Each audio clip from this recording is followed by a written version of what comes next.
Recording studio मोहरा घाट खगड़िया। ओ भोले बाबा लहर के साथे एलिया बन के कवरिया हो खोइल दोह के बरिया हो ना।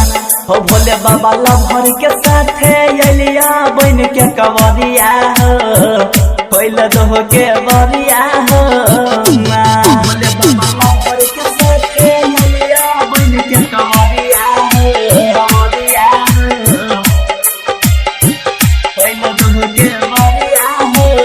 Mixed by RJ Salvela Bihar।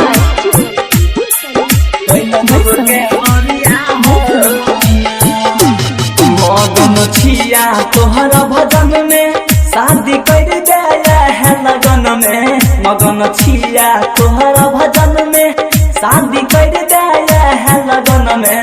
चलते चलते है भीम जगे शादिया हो खोइल दोह के बरिया हो ना।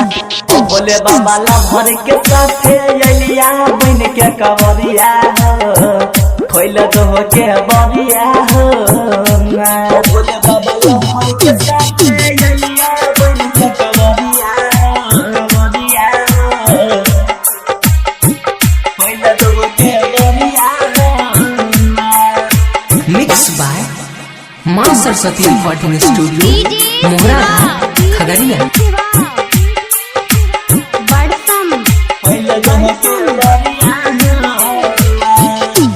सावन के पहिला सोमवारी जल भर के छिया तैयारी।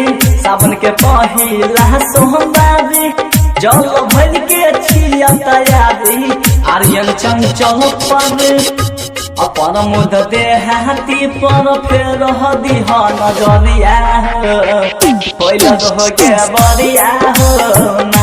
हो भोले बाबा लहर के साथे एलिया बन के कवरिया हो खोइल दोह के बरिया हो ना।